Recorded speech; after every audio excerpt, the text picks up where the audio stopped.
नमस्ते दोस्तों, मेरा नाम है राज और आप देख रहे हैं मेरा यूट्यूब चैनल स्लो लर्नर। आज का वीडियो किसी भी तरह का कोई कंपनी का एनालिसिस वीडियो नहीं है, जस्ट इन जनरल एक नॉर्मल वीडियो बनाने की कोशिश कर रहा हूँ। एक्चुअली मैं डिस्कस करना चाहता हूँ जो मार्केट में हो क्या रहा है। मार्केट में आपने देखा होगा बहुत सारे जो रिजल्ट आ रहे हैं अच्छे नहीं आ रहे हैं। कई बार अच्छे रिजल्ट आ रहे हैं, स्टॉक फिर भी नहीं चल रहा है, और कई बार खराब रिजल्ट आ रहे हैं, मार्केट ऊपर को जो मैंने कहा पर्टिकुलर कोई भी स्टॉक है जो आपके होल्डिंग में है या आपके वॉच लिस्ट में ऊपर की तरफ भाग रहा है। अब आप ये खेल है कैसा? खेल एक्चुअली ऐसा है कि मार्केट कभी भी रैशनल नहीं है। यानी कि ऐसा नहीं होगा कि अच्छे रिजल्ट आएंगे तो स्टॉक खरीद लो और स्टॉक ऊपर चलेगा, और बुरे रिजल्ट आए तो बेच दो तो वो स्टॉक नीचे जाएगा। इन जनरल ऐसा नहीं होता है, लेकिन मोटा मोटा खेल यही है। अच्छी कंपनी अच्छा रिजल्ट आएगा तो स्टॉक देर सवेर ऊपर चलेगा। कंपनी का अगर रिजल्ट बुरा आया है, स्टॉक टेम्पररी ऊपर को चल सकता है, लेकिन उसको बाद में नीचे ही आना है। यानी कि सच का साथ होगा, जो सच होगा, यानी कि अगर कंपनी का रिजल्ट अच्छा है लॉन्ग टर्म में वो ऊपर ही जाना है। अगर कंपनी का रिजल्ट खराब है तो लॉन्ग टर्म में उसको नीचे ही आना है। असली गेम ये है, तो आपने इसके ऊपर ज़्यादा ध्यान रखना है। उसके लिए करना क्या है, जाना है कंपनी को, उसके कौन कॉल को पढ़ना है, मैनेजमेंट जो बोल रही है उसको समझने की कोशिश करनी है। उसके बेसिस पे ही अपने डिसीजन लेने हैं। इससे होगा क्या कि आप डायरेक्शनली, यानी कि आपका जो डायरेक्शन है, आपकी जो सोच है वो सही डायरेक्शन में जाएगी, उससे आपके रिजल्ट इम्प्रूव हो जाएंगे। अब देखें, कई बार स्टॉक आपका बिना पूछे 5% ऊपर भी चला जाता है तो बहुत मज़ा आता है, लेकिन जब कंपनी बिना पूछे नीचे गिर जाती है तो मज़ा नहीं आता, उदास हो जाते हैं। ऐसा नहीं करना है। उसके लिए क्या करें, अपने पोर्टफोलियो को डाइवर्सिफाई करके रखें, और किसी भी एक स्टॉक में इतनी बड़ी पोजीशन ना लेने की जिससे आपको नींद ना आए, प्रॉब्लम हो रही है। ठीक है? तो आप इस तरीके से अपने पोर्टफोलियो को डाइवर्सिफाई रखें, और किसी भी कंपनी को कितनी भी अच्छी हो उसमें सारा पैसा ना लगाएं। उससे होगा क्या कि आप कभी भी एक बुरी न्यूज़ आएगी और लोअर सर्किट लग लग के आपका सारा पैसा ज़ीरो हो जाएगा। अगर मान लीजिए कोई काम कर रहे हैं, आपने पोर्टफोलियो बनाया है और कोई कंपनी आपने बाय मिस्टेक, आपने एक गलत कंपनी पकड़ भी ली। मैं एग्जांपल लेता हूँ, मेरे पोर्टफोलियो में जेंटेक है आज की डेट में। अब मेरे पढ़ने में मेरे से गलती हो गई। मैनेजमेंट ने बोला था कि उनके रिज़ल्ट म्यूटेड हैं, और उस टाइम में मैंने उस चीज़ को ज़्यादा गौर नहीं करा और रिज़ल्ट उसको स्टॉक को अपने पोर्टफोलियो में फिर भी रखा। अभी पिछले 3-4 दिन से लगातार लोअर सर्किट लग रहा है और पोर्टफोलियो नीचे वो आ रहा है। अब क्योंकि वो मेरी होल्डिंग में है, इसका मतलब ये नहीं है कि मुझे बहुत ज़्यादा पैनिक करना है। ये नहीं है कि मैं वीडियो बना रहा हूँ तो मुझे वीडियो में आगे बताना है कि नहीं, नहीं मैं तो बहुत होशियार हूँ, मैं बिल्कुल गलती नहीं करता, मैं सबसे इंटेलिजेंट हूँ, ऐसा नहीं है। ये जो शेयर बाज़ार है, ये इन्वेस्टिंग का जो खेल है, ये गेम हिट एंड ट्रायल का है। कई बार आप हिट ट्राई करेंगे, फेल होएँगे, जहाँ पे गलती होएगी उस गलती को सीखना है, इम्प्रूव करना है और आगे बढ़ना है। अब एग्जांपल लेते हैं ज़ेनटेक का। ये किसी तरह का बाय सेल रिकमेंडेशन नहीं है, तो आपने प्लीज़ ऐसा कोई काम नहीं करना है। मैं मेरे साथ जो हो रहा है मैं आपको वो बता रहा हूँ। क्योंकि अब मेरी जो ज़ेनटेक में होल्डिंग है वो काफ़ी पुरानी है। अब मुझे एक्चुअली वो बेचना चाहिए था। जब मैंने उसके रिज़ल्ट के बारे में या उसके कॉन कॉल के बारे में सुना था, एक्चुअली मैं वो पॉइंट मिस कर गया। मैं उसके उससे ज़्यादा उसकी ग्रोथ के ऊपर ज़्यादा फ़ोकस था, और मुझे लगा था कि उसके रिज़ल्ट में ये इम्प्रूव हो जाएगा और उनको ऑर्डर बुक मिल जाएगी और उनके रिज़ल्ट लगातार इम्प्रूव होते रहेंगे।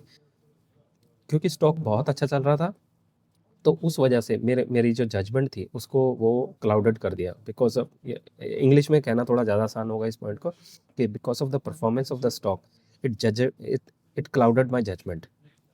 तो उस वजह से मेरी जो जजमेंट था या जो मेरा डिसीजन लेना था उसको उसने धुंधला कर दिया, जिस वजह से मेरे से थोड़ी सी गलती हो गई। अब ये खेल है, खेल में होता रहता है। इसका मतलब ये नहीं है कि मैं एक बुरा इन्वेस्टर बन गया हूँ क्योंकि मैंने एक गलती कर दी, और इसका मतलब ये भी नहीं है कि मैंने कोई अच्छा स्टॉक पकड़ लिया और परफॉर्म कर रहा है तो मैं बहुत अच्छा इन्वेस्टर बन गया हूँ। ओवरऑल मैं एक एनालिस्ट के हिसाब से देखने की कोशिश कर रहा हूँ। एनालिसिस करेंगे, स्टॉक मार्केट में आएंगे, गलतियाँ होंगी। लाइफ में भी वैसे ही है, गलतियाँ भी होती हैं। कभी आपके लिए हुए डिसीजन आपके फेवर में जाते हैं, कभी कभी अगेंस्ट में जाते हैं। वो उस दिन पर्टिकुलर दिन बताएगा, लेकिन डायरेक्शन वाइज अगर आप इन्वेस्टमेंट में आए, यानी आप एक आम बंदे से ज़्यादा बेहतर है, बनने की कोशिश कर रहे हैं एटलीस्ट। क्योंकि आप इन्वेस्टमेंट करेंगे, गलतियाँ करेंगे, पैसा जाएगा, लेकिन इन्वेस्टमेंट करते करते सीखेंगे तो अच्छी कंपनियां पकड़ेंगे, आपका पैसा भी बनेगा। उस बंदे से कहीं ज़्यादा बढ़िया है जिसने इन्वेस्टमेंट करी ही नहीं है। वो आपको खड़ा होकर चिढ़ा सकता है, बोल सकता है हाँ हाँ मज़ा आया, पैसा लॉस हुआ। हाँ, पैसा लॉस हुआ, ज़रूर हुआ, लेकिन मेरा पैसा बनाने की अपॉर्चुनिटी भी उस आम बंदे से कहीं ज़्यादा है जो बंदा इन्वेस्टमेंट ही नहीं कर रहा है, जिसको अभी इन्वेस्टमेंट का आई भी नहीं पता। ठीक है ना? क्योंकि सीख के समझ के एक प्रॉपर तरीके से काम करेंगे तो आपके ग्रोथ करने के इन फ्यूचर चांसेस बहुत ज़्यादा हैं। अब करना क्या है? जैसे क्योंकि मेरा इन्वेस्टमेंट डाइवर्सिफ़ाई है ऑलरेडी, अब एग्ज़ाम्पल के लिए अगर किसी का पोर्टफ़ोलियो में इन्वेस्टमेंट बहुत ज़्यादा है, सेंटेक मान लीजिए अगर किसी का पोर्टफ़ोलियो में और बहुत हाई एलोकेशन है, उसको अगर नींद नहीं आ रही है, भूख नहीं लग रही है, तो मेरा ऐसा मानना है, प्लीज़ अगेन आपको बता रहा हूँ, कोई रिकमेंडेशन नहीं है बाय सेल की, जस्ट एजुकेशन पर्पज़ के लिए आपको अपनी पोज़ीशन कम कर लेनी चाहिए।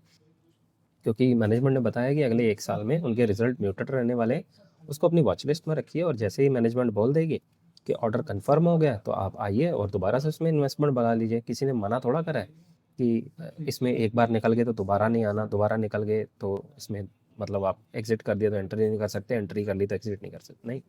जिस दिन आपका जो मन करे वो on the basis of information, on the basis of your conviction, on the basis of management guidance, आपको ये डिसीजन का जो प्रोसेस है, डिसीजन लेने हैं बार-बार आपको, आपको अपना पोर्टफोलियो खुद मैनेज करना है, खुद बनाना है और जब ये इसको पढ़ेंगे, लिखेंगे, सीखेंगे, तो उससे आपकी जो जो एक्टिविटी है वो इम्प्रूव होती जाएगी।